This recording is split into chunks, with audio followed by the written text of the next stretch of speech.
Hey guys, Logos here again with another look at FPS in GTA 5. So I decided to put to the test muscle cars after seeing a comment from his Royal Rageness on my last video on the subject of FPS. Now, this is going to come with a bit of a complex disclaimer.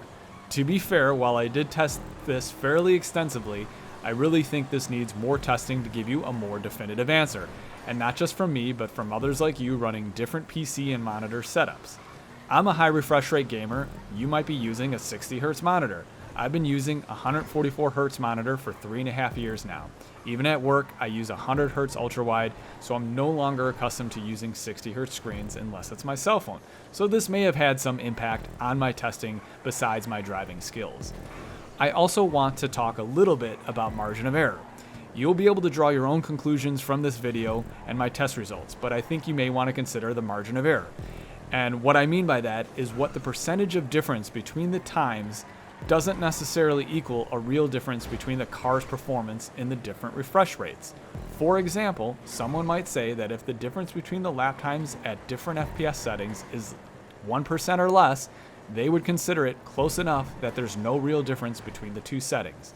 However, I do realize that whether you win by an inch or a mile, winning is winning, and any good competitor knows that if they use something to their advantage to help them win, they will do it, even if it's a minor advantage. So for argument's sake in this video, you can hash it out in the comments or draw your own conclusion, but just be aware of the concept of margin of error.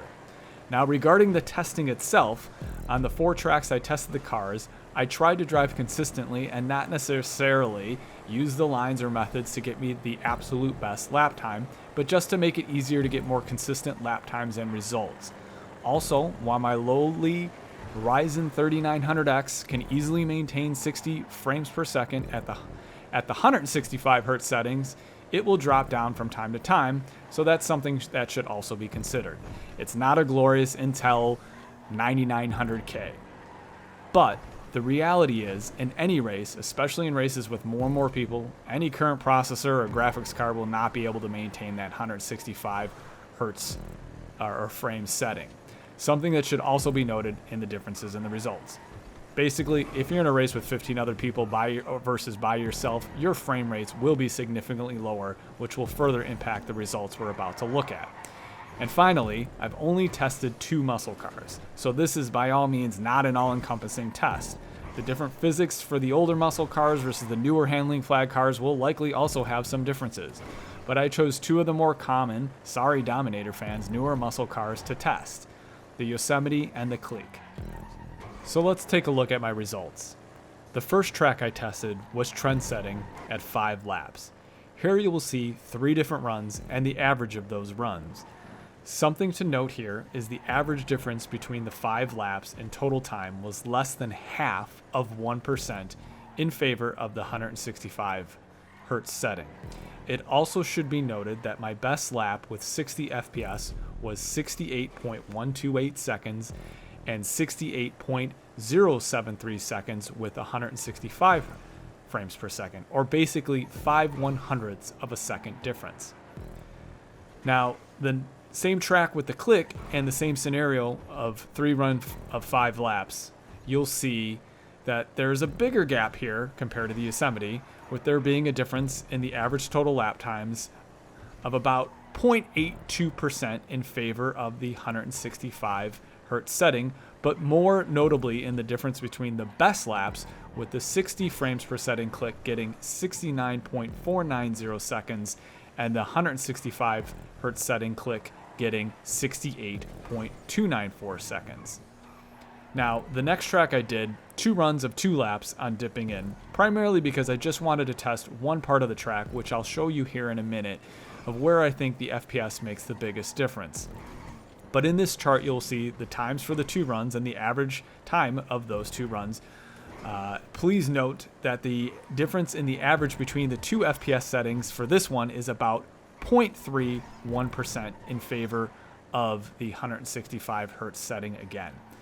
Now, the same track and scenario with the Clique. Here, once again, there is a bigger gap between the settings, with the average difference between the total lap times being 0.93% in favor of the 165 Hz setting.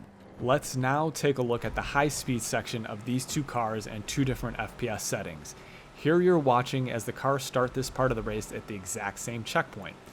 For the Yosemites, I want to point out that there's only a 7/100ths of a difference in the lap times to this point when hitting that checkpoint, with actually the 60 Hz car being slightly faster.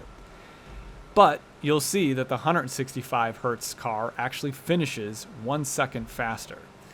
And the 165 Hz Clique finishes that part of the lap just under a half a second quicker than the 60 Hz car. 0.47 seconds to be more exact.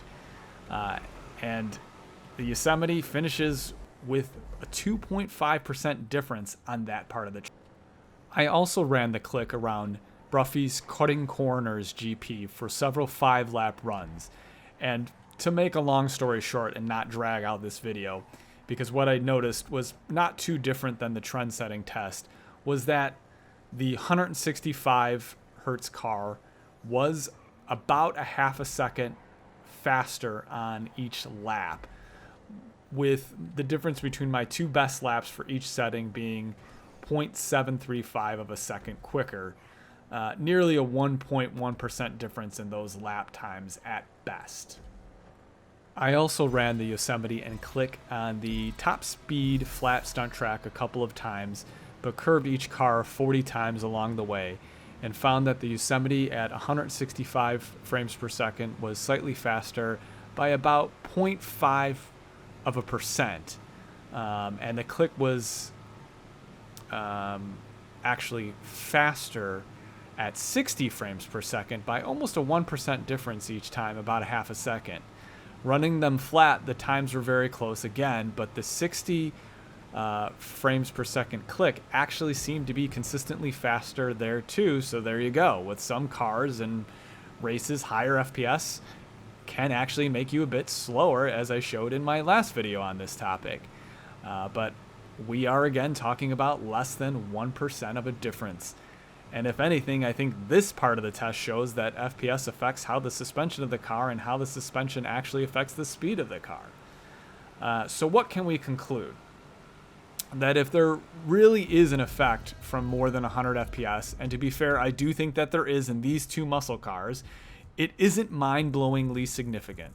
For my testing, it's about 1% at best. And in any race, sure, 1% might be all you need. But racing skill, monitor input lag, internet lag, the number of players in a race will also probably have even bigger impacts on your racing performance and lap times. If anything, higher FPS probably means you are less likely to get stuttering. Unless you're hitting more than 165 FPS, then you might start stuttering there too. Maybe you're just getting slightly better reaction times than those people get at lower settings.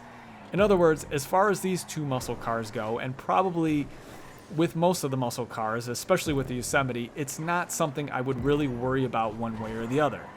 Now, as far as other cars, like the supercars, say this RE7B for example, that might be different. And that might be the subject of my next video. So thanks for watching, and if you like the video, you know what to do. And for the people that stuck around to the end of this video, I have one question to see if you made it to the end of this boring video. If I pass second place, what place am I now in? Leave your answer in the comments, and I'll see you in the next one.